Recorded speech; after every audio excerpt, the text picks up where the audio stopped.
Welcome to the Life After Sugar podcast, the podcast that's not just about sugar, but about your relationship with it and also with food and especially with yourself. So if you want to discover your life after sugar and hear inspiring stories from all kinds of people who also cut out sugar in their way, at their pace, for their own reasons, this is the podcast for you. Because when you take away the sugar, you can finally discover the real sweetness in your life.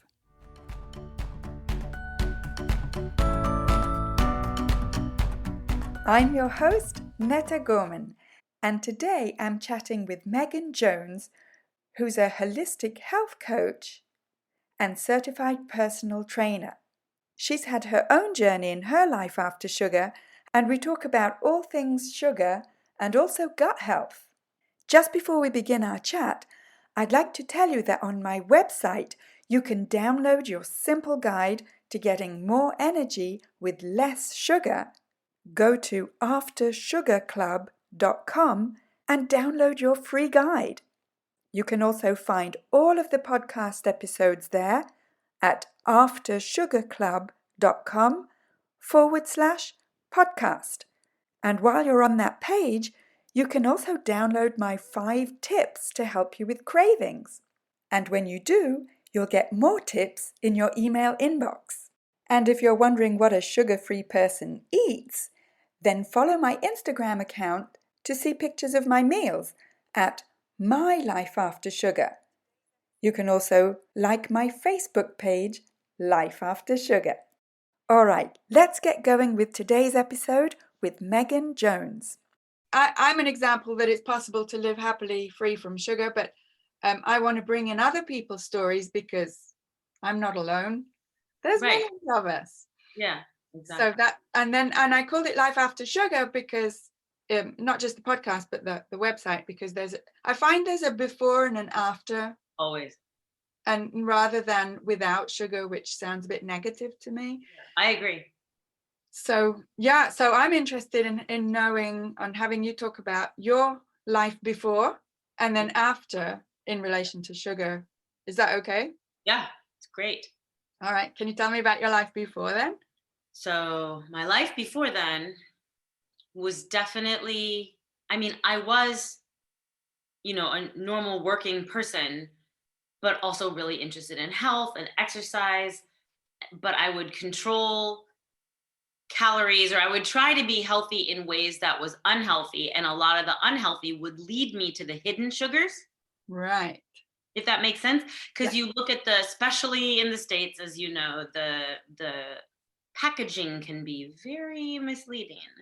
And so you think you're having a healthy bar, or you think you're having, this calorie regulated thing or this thing. And I didn't know then what I know now, what those hidden things are, what they mean, what natural sugars are, what aren't. And I was restricting things and doing stuff and having huge allergies, like obviously internal and respiratory, but also skin, dermatological allergies. Absolutely. I was super bloated, even though I was like this regimented with my food and running marathons. Wow. And I would, bonk at certain times that made no sense. Bonking and marathoning is when you could be at like 2 miles and you hit this invisible wall and you literally can't move. It just feels like you bonk. And I was like, there's no reason I would be hitting a wall. And I was drinking water, but why was there water retention? It was all, everything felt terrible. And so I started to, on my own, really on my own, play with different things. Like I went to then organic packaged food. Okay, so organic hidden sugars. So organic cane sugar. It's still cane sugar, and the packaging is all like nice and tan with like leaves and things. And so, and again, like even restricted and regulated calorically and portion size, because some of them were frozen. But like, and then you think, if you want to dial back for one little, cartoon memory, In the 80s, I went fat free, which has all of those preservatives, lots of hidden sugars, right?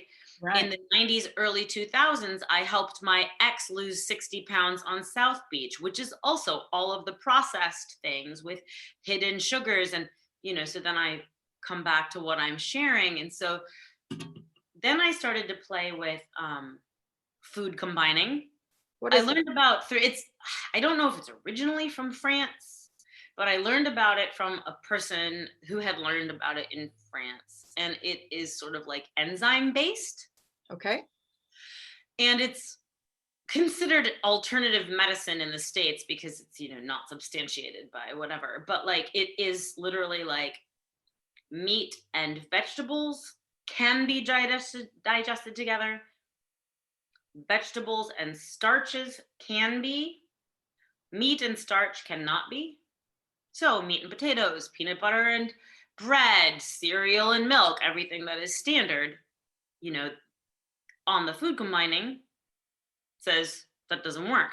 And then fruit has its own enzyme, so eat it, but eat it on its own. And then the mantra I learned for melon, this was seriously 21 years ago when I learned about this, I think. Melon, the mantra is eat it alone or leave it alone, specifically because Okay. it has its own enzyme even separate from fruit. So you see those gorgeous fruit salads with like strawberries and grapes and cantaloupe and whatever. And so what this theory is, and I believe it, but I believe everybody's body is bio-individual, is different. So like what you digest is going to be different than me, different than him and her, and what you needed 6 years ago is different than you need, Exactly. but what these things do, if you, according to food combining, which I don't practice, but I'm aware of because I think it's really cool.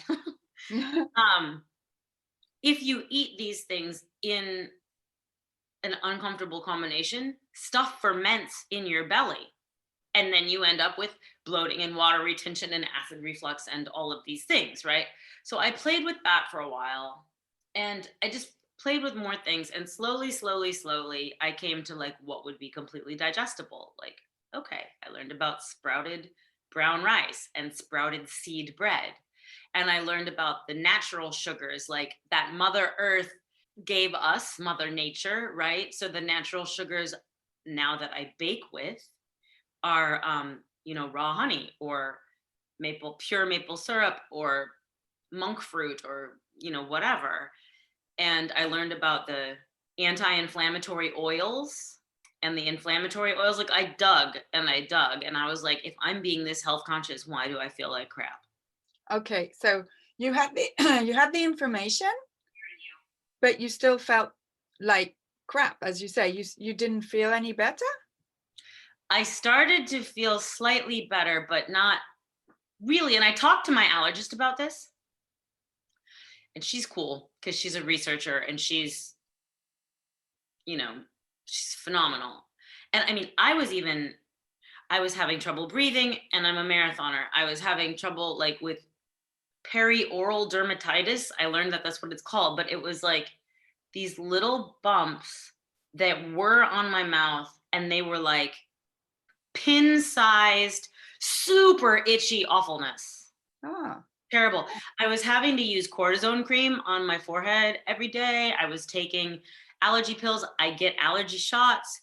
It was terrible. And I was going to like pulmonologists to get like exercises. Like they would induce an asthma attack, put me on a treadmill, and then give me drugs, like inhale steroids yeah.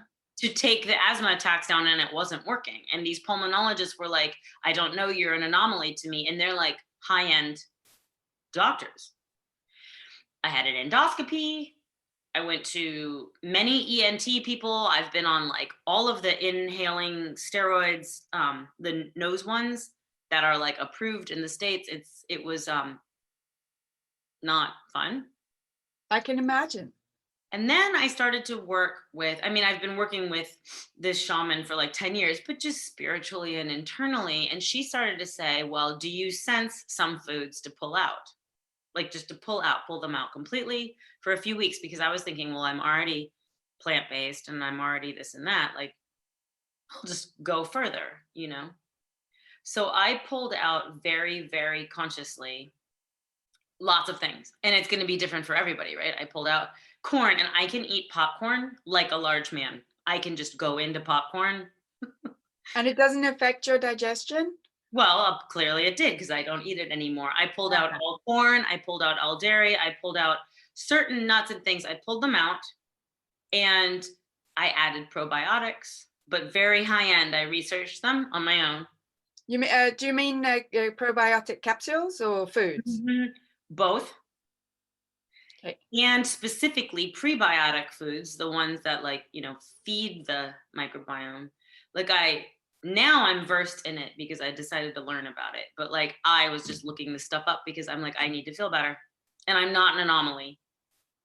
No, I can't be exactly. an anomaly. So I pulled all this stuff out, and I'm not looking to drop weight. I'm really small. I dropped a lot of weight because stuff started to, like, not be bloated, not be held. I wasn't retaining water. And then I started to add in other stuff, and I was like, whoa, it would, like, all of a sudden come back, and I'd say, okay, it's pistachios. I will know that if I ever choose to eat pistachios, which sometimes I might, they will kick my butt. But I pulled out all fake sugars. I pulled out all sugars. I only went into, like, real foods. Uh-huh. So instead of obviously the white pasta, which is goes into the body as sugar, Sure. I have, like, red lentil pasta, which tastes heavenly, and it's made from red lentils and lens protein. So my journey was long and big and kind of crazy. I was never addicted to sugar like those who emotionally eat sugar or salt. Yeah. But clearly I was addicted to sugar because my body was having a big problem. And it was having a big problem with the sugar. And did you have a big problem letting go of the sugar? Oh, yeah. I mean, grumpy and tears and emotions. It's what do you call it? Withdrawal. You go through withdrawal. And And how long did that last? probably 3 weeks. Like a good while. And I'm a very aware person, so I knew that what was going on had to be the shifts I was making because there was nothing else that was different, Mm-hmm. And I know some people that have, like, reduced their sugar a lot, and they get real grumpy, very grumpy. I just ended up, crying a lot and getting emotional. Some people I know have gotten grumpy. But yeah, there was a big withdrawal. And were you expecting that with all your knowledge? Did you know that was coming? Yeah, but I didn't know what it would feel like, and it felt terrible. And did it make you want to go back? Oh, you know, because of willpower, I'm going to say 50% of the time I was like, oh, I'm going to muscle through this, but, like, yeah, a lot, especially, in the evenings when you're already tired from working and you're tired from life and you're tired from whatever. And then you just want to go back and have, like, lots of popcorn and more sugar. Yeah. Yeah. Yeah, that it's very tempting to just say, oh, I just don't want to think or Yep. feel. Yeah. You want to numb out. Yes, yes, and which is a lot of people who have trouble, being sugar free long term. It's because of situations like that. So how did you get over it? Like, how did you continue? I I continued because I saw what was actually shifting for my body. And then, because, the body delivers this bill, right? So you do whatever you do to your body, and it does affect your mind and your emotions. And then your body hands its bill, which for me was breathing problems and skin problems and bloating and yuck. I could run 40 miles a week and I was still feeling crappy.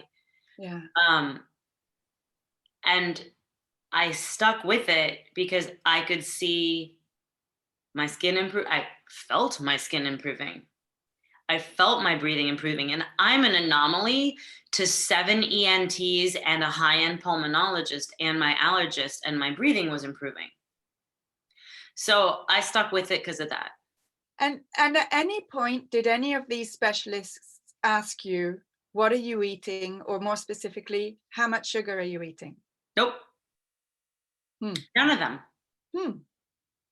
And when I shared with my allergist, who's the only one who actually cared or believed me, um, she was like, "Oh, I'll be interested to see," because she's open. She's a researcher, and she does believe that food affects you, but she wasn't. She's not a food person. She's an allergist, and she does food testing. I mean, I've had the food tests. I've had all the tests. But yeah, no, nobody asked about sugar. In those food tests, do they test for sugar? No, I don't think they test for sugar. They test specific, like peanuts, dairy. I think they test certain things. Now, I can't eat dairy because that's one of the ways sugar punches me. Some people Yeah, can eat dairy, so I've exactly. switched to delicious plant-based yogurt and I'm happy. Yeah. And I mean, I miss cheese. Like a good raw Parmesan, seriously, is from heaven. Oh, totally. And I could go in there because I would want to eat it, but I'm not going to because I know what happens and what I feel like. So I just Yeah. don't. And you react differently than I react or someone else would Exactly. react, and that's what counts. Exactly. And so I'm curious to know about how you found out about the importance of gut health and the microbiome and fermented foods and sprouting and soaking and all that stuff that it's not part of our regular knowledge about diet, right? Well, I think a lot of our regular knowledge is we're not given nutrition knowledge, you know? Yeah. Like our parents do their best and they try to say eat healthy or eat a complete meal, and so does like sometimes TV and sometimes school, but like nobody really talks about nutrition. And I started to learn about sprouted grains and sprouted lentils and sprouted whatever's because I'm a nerd, because I would dig further, like fat free and then carb free, and then I looked at the food combining, and then I looked at the whatever. And I actually stumbled upon this person. I don't know her, but like her name is Isabel de los Rios, I think. I don't know how to spell it. I think it's Isabel with one L. Okay. And she had this website, or has, I'm sure she's still around, called Beyond Diet, which I thought, oh, that's a cool name, because clearly diets don't work for me. Yeah, and I think for many.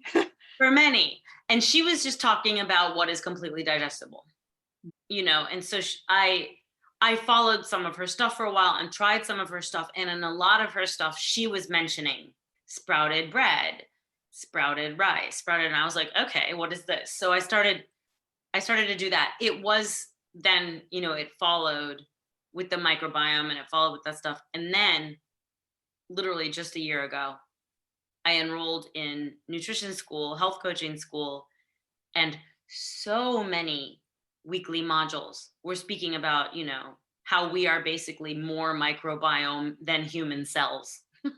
Yes. Isn't that amazing? It's amazing. So I learned then way retrospectively how crucial cleaning up the gut health is and what sugar does to our bodies.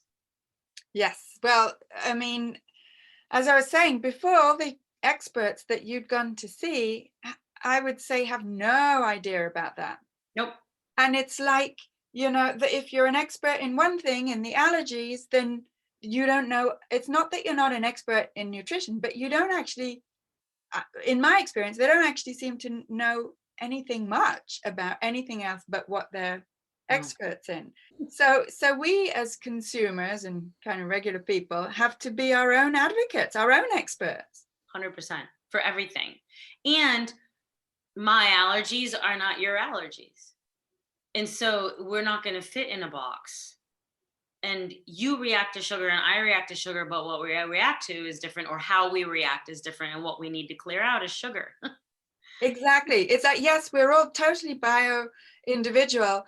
And yet I found a common denominator in the vast majority of people who I speak to. And that's that we all react badly in some way to sugar. Yeah, we do. And I've also learned, because I read, that sugar is an opiate. For sure. And triggers that comfort zone. So we go back in it, right? Just like it is a drug. And so that's why we go through withdrawal, is because it's a drug. Yep. Yes. And, even if we don't all react the same way, I think most of us understand what you mean, Yeah. even though it's not officially recognized as a Nope. drug. No, it's sold very freely on the shelves. And cheaply, it's so cheap. Exactly. It's And very we available. give it to our babies and our children.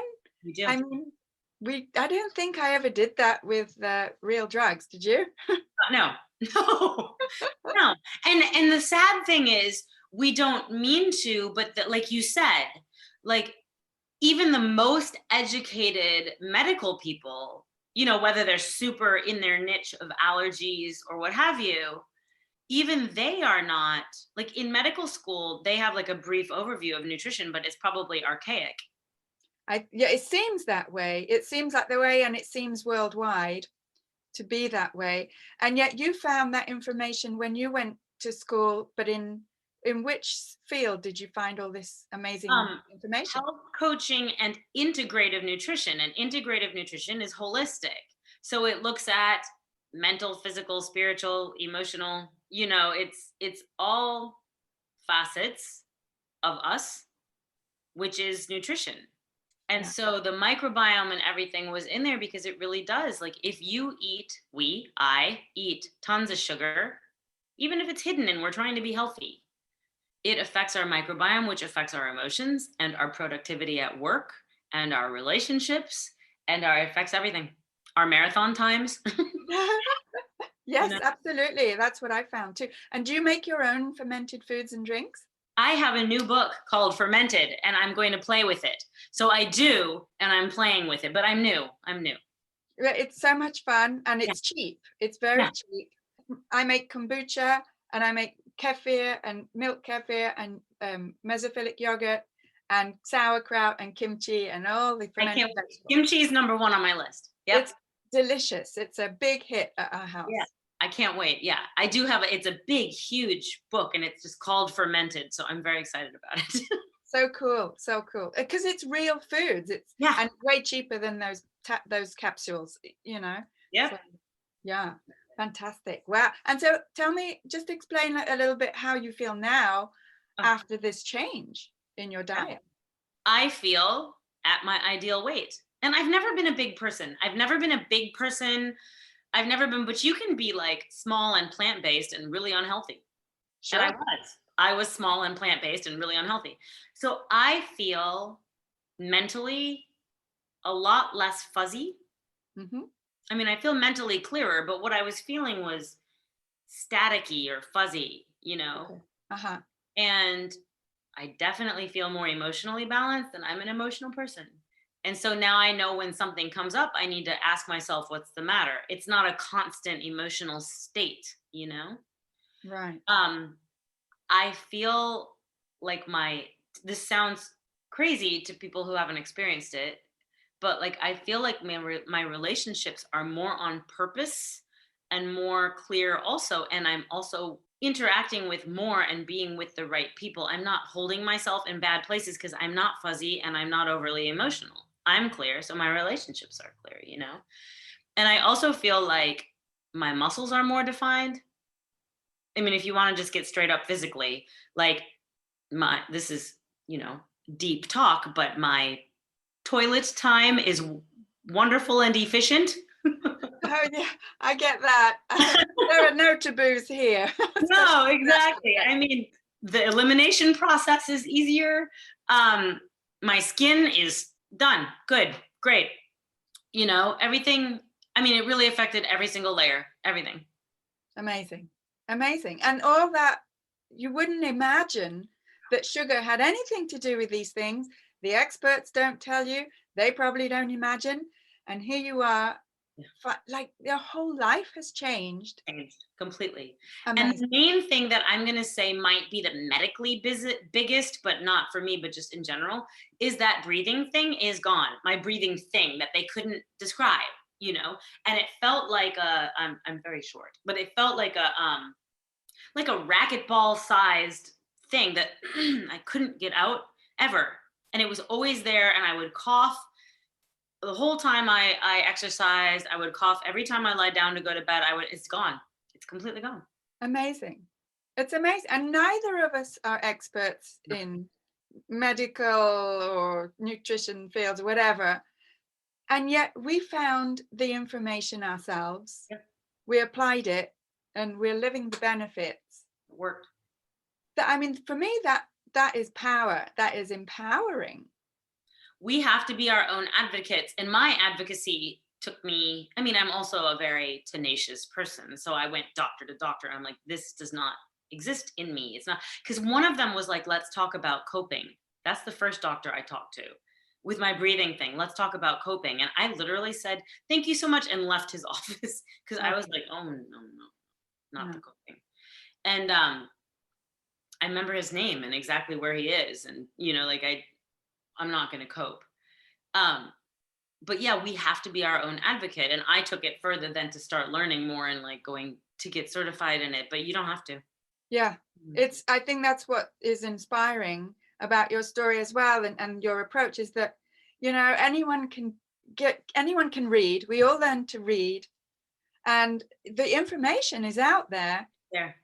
If we know what to look for. So we just kind of need that little bit of guidance to know what to look for, and to, I teach to think for yourself when in my teaching career. I think that is also, do you find that a lot of the information is confusing or contradictory? Oh yeah. Oh, tons. And even if you read 20 things that say one thing, there will be some new thing that comes out completely knocking that off. Like, apples are good for you. One apple is bad for you. And then people take that and spin it. So there's a lot of contradictory stuff out there. I feel like also along the same line as what you're saying, like be your own advocate and think for yourself. I feel like also people forget, because everybody is intuitive, and they say a woman's intuition, particularly females, are intuitive, but men have intuition. Whether they choose to tap into it or not is, their choice, but men are intuitive too. And if something's off, but you also sense, like, clearly you don't feel good. You don't feel good emotionally, and you just don't feel good. And that's legitimate.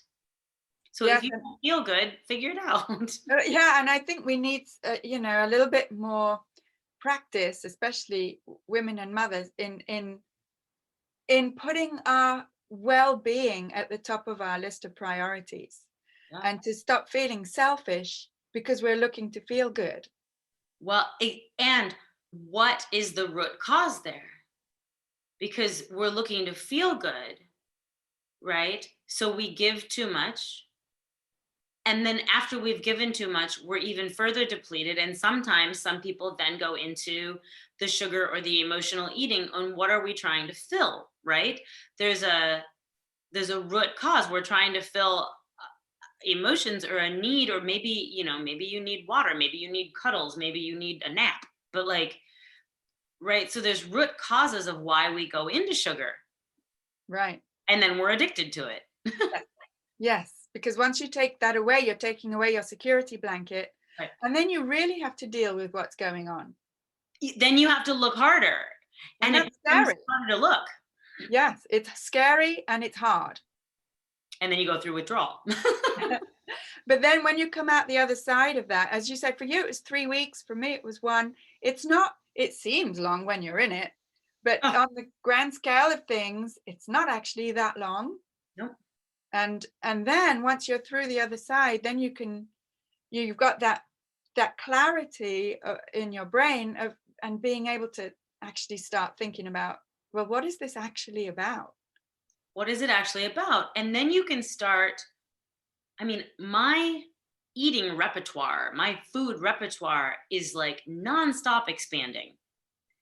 Because when you say, I'm going to crowd out sugar, instead of thinking, like you said, the negative, like the without sugar or the eliminating, right? Like instead of thinking without, if you, for me, think about like, well, bring this in and bring this in and bring this in, like what actually leaves is fascinating. And you have so many options, and you really do start getting more clarity and more internal clarity of what might have been going on. like maybe you actually needed to get out of that job. Yes. Yes. Yeah. Maybe you needed to switch that relationship, maybe something, and sugar was crutch and what did you call it? Security blanket Yep. Exactly. that kept you down and under the water, I think. And it's valid. It's a valid need, and it's valid to not know how to deal with our real emotions and needs, because quite honestly, who ever taught us to do that? Nobody. And I had fantastic parents, but they were not necessarily well versed in how to cope with your emotions. No. I mean, mine either at all. And they're still not. And so like then the interesting thing is with relationships shifting, I have learned how to manage myself because I love my parents and I want to keep them in my life. So I need to figure out how to manage myself with my parents. And I can do that with mental and emotional clarity.